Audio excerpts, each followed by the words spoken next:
Microsoft Excel helper columns inside of an Excel list, they can do their job, they work, but they can get pretty messy. Let me show you how you can create a self-contained formula with all of the logic in one cell and replace all the helper columns. Let's take a look.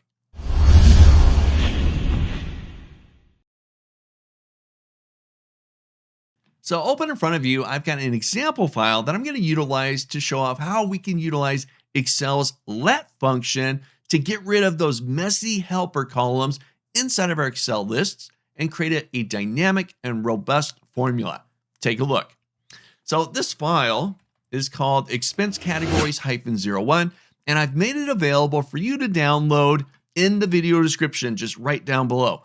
Look for the OfficeNewb.com blog link, and you'll find a link to this file so you can open it up and follow along with me. Make sure you do that. While you're down there, if you enjoyed the video, you learned something new, make sure you smash that like button. I appreciate that. And if you haven't already, make sure you hit the subscribe button so you get updates about new videos that we add to this channel each week. So let's jump in and take a look. So in this next section, I'm going to remove my head off the screen just to have us focus on the formula itself. So it's actually going to be a pretty big one. So the idea here is I've got two worksheets inside this workbook. I've got a transactions that contains a simple table, date, description, and an amount, and a category column where we need to fill out the category for each of our expenses. So I wanted to say like shopping or retail or subscription or gas or whatever it might be based on the descriptions. I can do this manually, right? I can look through the description and say, okay, Starbucks, it should be this, Amazon, AMZN should be this, Safeway should be this, and so on. That's a manual process. Or I can create a formula that goes to my categories worksheet, gets the keyword list here that I created. These are all just variations of keywords that might show up inside my expense descriptions. It'll take the keyword list, go into my descriptions, search those descriptions, see if any of those keywords show up in there. If they do, true, it's in there. Then we want to know what the category is that shows up for that keyword and drop it into the category column. Wow, that's what our formula is going to do here for us. I don't want to do it manually. I don't want multiple calculations, just one to do all the work for us. So I'm going to jump into cell D2, and I'm going to start out with the let function. Now, after I open up the parentheses there, just to make this a little bit cleaner, I'll press Alt-Enter. That'll wrap down to the next line for me. Now, the let function allows us to create variables inside of our formulas. Variables being essentially containers that we put data into or references into that we can then reuse throughout our formula. So the first one I'm going to create here, let's call this CUR description. It's going to be the current description, essentially B2, current description, comma. Now the current description variable is going to be equal to a trimmed and lowercase B2 cell, or the current description. That might be B3 or B4 or whatever we're working with, but currently B2. I'm going to close the lower, close the trim, comma. I'm done with that one. So we got the current description, we've cleaned it, we've trimmed it. It's now inside of the CUR description name or variable. So now I'm going to press Alt-Enter, wrap down to the next line. Now I'm going to do this a couple more times because now I want to get the keyword lists. So I'll create one called keywords, comma. I'm going to do the same thing. I'm going to trim it. I'm going to lowercase it. But this time our data is on the categories worksheet. So I'll go to categories. I'm going to grab all the keywords there, A2 to A15. I'm going to F4, function key F4 to make that an absolute. And let's see, I'm going to close the lower, close the trim, comma, Alt-Enter, just to wrap down to the next line. Now I'm going to do it one more time on this worksheet. I'm going to create another one called categories. And you can see it here on my formula bar at the top, comma, and my categories is just going to be the B2 to B15 reference. There we go. F4 to make that an absolute, comma. I'm going to press Alt-Enter just to drop down to the next line, and I'll go back to transactions, to continue my formula. Now it's telling me, hey, I think you're done with your formula. You need to make a correction here. Do I want to accept it? I'm going to go ahead and say no. Okay, fine. Okay. And I'm going to drop down to the next line, my Alt Enter there. All right. So now that we've got our three variables there, current description, trimmed and lowered, keywords, trimmed and lowered for our categories, or keywords on our categories worksheet, categories, the listing of all the categories.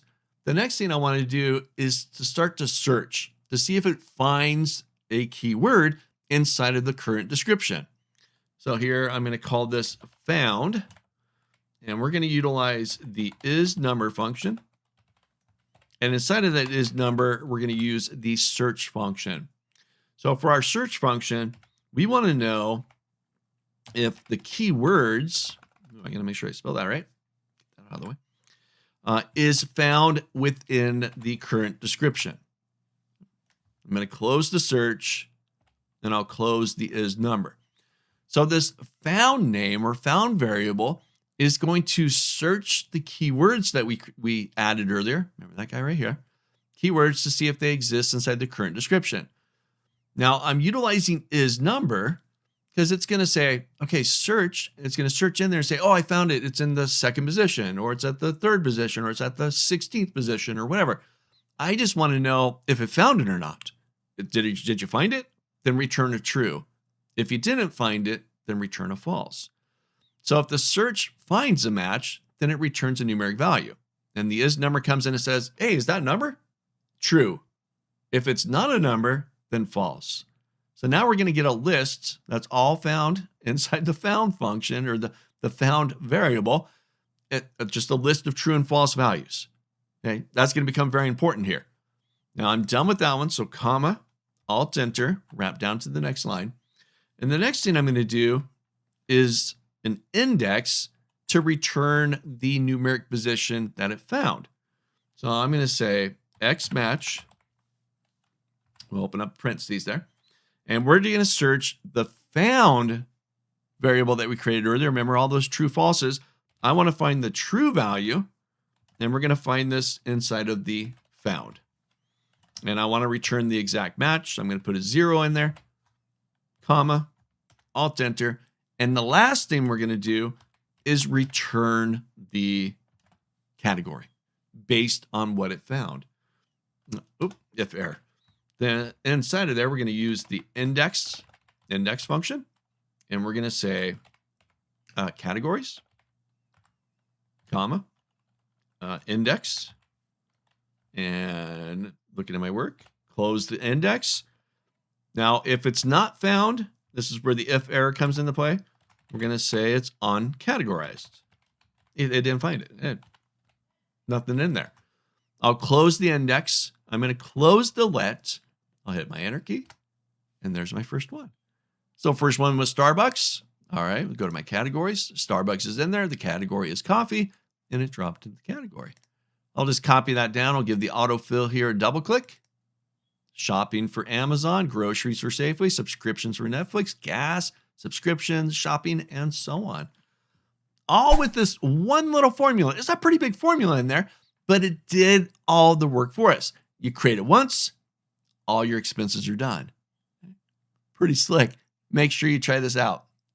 That's it. Utilizing Excel's let function to create those variables or names that you can then store data in, remove your helper columns from your list, clean up that mess, get just the data that's important to you, contain all the logic inside the one formula, and you're good to go.